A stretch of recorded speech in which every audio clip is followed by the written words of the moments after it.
Oke, Bang. siap. Oke, Bang, terkait kondisi Fadel, update terbaru katanya sudah ada perubahan, yaitu dibotakin oleh pihak Polres Selatan. Seperti apa sih mungkin? Oke, dirapikan aja rambutnya, dirapikan aja. Karena memang kan sebelumnya rambut Fadel itu kan terlalu panjang kan.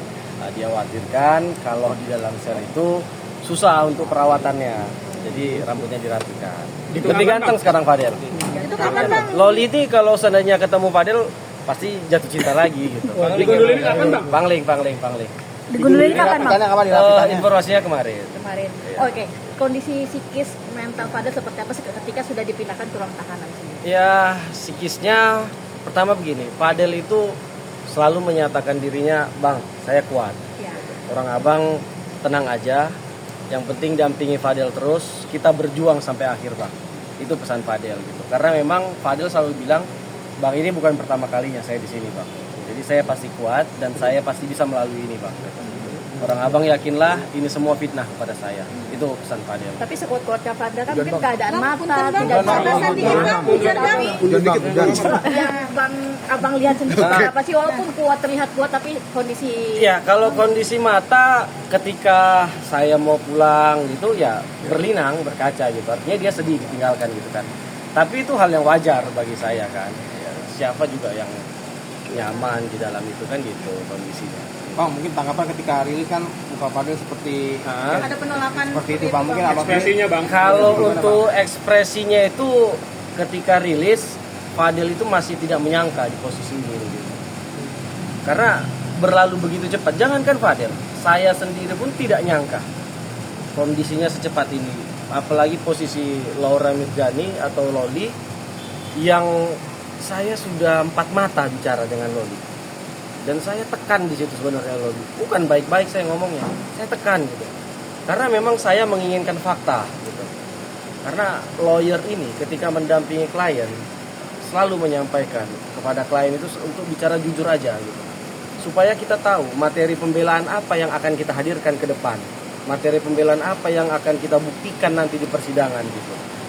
Kalau seandainya klien tidak jujur, ini akan menjadi sulit pada ruang pembelaannya gitu. Makanya saya selalu menekan itu kepada Fadel untuk jujur kepada saya. Bolehlah kalau mungkin kepada teman-teman media dia masih melakukan pembelaan, tapi kalau kepada lawyer jangan gitu. Supaya lawyer ini bisa melakukan pembelaan secara maksimal gitu. Karena pembelaan itu ketika orang sudah melakukan bersalah, berarti kan kita harus mengupayakan supaya hukumannya ringan, supaya ada unsur-unsur pemaaf. Kan gitu poinnya. Tetapi kalau Fadel menyatakan dia tidak bersalah, ya udah kita perjuangkan gitu. Kita nyatakan sampai putusan nanti bebas begitu. Bang, artinya Abang masih meyakini apa yang disampaikan Fadel itu jujur atau keyakinan saya sekarang di posisi 50-50. Kenapa Bang? Posisi saya di 50-50 gitu kan.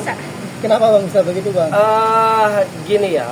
Pertama ketika saya pertama kali mendampingi Fadel itu jujur, walaupun Fadel menyatakan tidak pernah melakukan apapun, bahkan hamil itu aborsi atau melakukan perbuatan tadi hubungan badan itu tidak pernah gitu. Saya sebagai laki-laki normal dan sebagai orang yang sudah lama hidup di Jakarta merasa tidak percaya gitu loh. Karena mohon maaf, memang Jakarta ini benar yang orang bilang gitu, lebih kejam daripada ibu tiri kan begitu kan gitu. Artinya dan pacaran di Jakarta ini ya banyak norma-norma yang dilanggar gitu kan, seperti pelukan itu udah hal biasa, ciuman itu udah hal biasa kalau di Jakarta kan begitu kan. Nah saya tidak meyakini itu awalnya 50-50 kan gitu. Nah kemudian ketika Loli lari dari safe house itu kan kami hampir 1 malam gitu, hampir 24 jam bersama gitu. Saya tanya, saya gali gitu. Bersumpah demi Allah di situ Laura Mirjani menyatakan tidak pernah melakukan. Di situ saya langsung confirm 100% ini mereka tidak bersalah. Saya akan perjuangkan, saya akan bela di posisi itu. Nah, kemudian ketika hari ini Loli merubah keterangannya gitu, jadi balik lagi seperti sedia kala gitu. Jadi 50-50 lagi keterangan saya ini. Nah, saya coba berkomunikasi dengan Fadel secara intens, saya coba yakinkan dia akan lebih dekat lagi untuk supaya dia jujur. Karena memang seperti komitmen kami di awal, ketika perbuatan itu ada, ya kami sebagai laki-laki yang dipegang pasti omongannya. Kami dari awal sudah menyatakan ketika Fadel berbohong kepada kami, konsekuensinya kami akan tinggalkan dia. Dan ini sebenarnya sudah sangat ramai di Instagram saya. Apakah ini buzzer atau siapa saya tidak tahu, tapi di Instagram saya itu perharinya lebih dari 500 orang komentar meminta kami mundur sesuai dengan komitmennya. Dan di sini saya jawab, kalau memang, ya kan, karena memang saya sampai sekarang belum melihat bukti yang mentersangkakan dari Loli. Ini saya lagi upaya. Tadi saya ketemu dengan penyidik mengajukan permohonan salinan BAP. Dan penyidik akan merekomendasikan ini kepada Pak Kasat untuk kemudian kami akan menerima salinan BAP itu. Nanti di situ kita pelajari lagi. Berarti sampai detik ini Fadel masih bersikeras tidak pernah dengan Loli. Masih. Fadel 100% menyatakan bahwa yang terjadi ini adalah fitnah.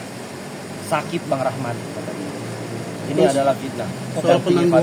Soal penangguhan penahanan seperti apa yang diajukan Bang? Untuk penangguhan penahanan masih dalam proses kan gitu. Karena surat sudah masuk kepada Pak Kapolres. Kita tunggu apa disposisinya nanti. Berapa lama sih Bang waktu yang diberikan mungkin Mana? untuk menjawab jawaban itu dari penangguhan? Biasanya itu paling cepat itu 1 hari, paling cepat, ya kan? Tapi normalnya itu sekitar 3 sampai 5 hari untuk menjawab itu. Tergantung kondisi, kesibukan dari Pak Kapolres kan begitu kan? Karena memang surat itu kan awalnya masuk ke bagian umum dulu. Dari bagian umum disposisi barulah naik ke meja Pak Kapolres. Pengajuannya sendiri kapan Bang kemarin? Yang jadi jaminan di saat penangguhan penahanan. Untuk yang menjadi jaminan itu Pak Umar, ayah kandungnya, iya. Pengajuannya sendiri kemarin kapan Bang untuk suratnya sendiri? Pengajuannya Di hari pertama ketangkap apa gimana? sekarang untuk ketika ditangkap kami itu mengajukan permohonan untuk tidak ditahan. Oke. Itu dulu. Di malam penangkapan. Kan ditangkap jam 8 malam. Tanggal 13 ya kalau saya tidak salah. Nah, di jam 9 atau jam 10 kami secara cepat langsung mengajukan permohonan untuk Fadel tidak ditahan. Tetapi permohonan tidak ditahan itu dianggap belum bisa disetujui. Sehingga Fadel tetap dilakukan penahanan dan besok harinya dilakukan rilis terhadap Fadel kan begitu. Nah, kemudian terkait dengan permohonan penangguhan penahanan itu kami masukkan sekitar tanggal 16 kemarin. Artinya sudah berjalan 2 hari sebenarnya surat itu. Oke, Bang, terakhir Bang, Kita tunggu. pertimbangannya apa Bang mengajukan permohonan penahanan sedangkan pasalnya kan Oke. tinggi nih Bang, di atas 5 tahun bahkan Benar. 15 tahun. Bahkan ancaman 15 tahun, benar ya. Pertimbangannya begini. Yang pertama, kondisi Fadel sendiri. Fadel ini masih remaja, dia masih kuliah, gitu. Artinya diharapkan supaya dia bisa menyelesaikan kuliahnya. Kemudian yang kedua, kondisi ibu kandung dari Fadel. Ibunya sudah beberapa hari ini sakit-sakitan dan sangat rindu terhadap Fadel gitu. Pertimbangan ke situ.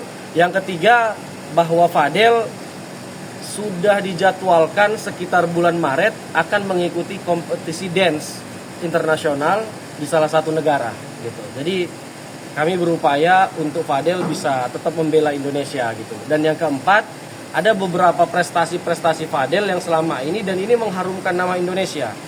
Saya pikir ini harus menjadi pertimbangan kepada Pak Kapolres untuk memberikan penangguhan itu kepada Fadel. Itu poinnya. Oke, Oke, thank you. Oke, thank you. Makasih, Bang. Semuanya, thank you.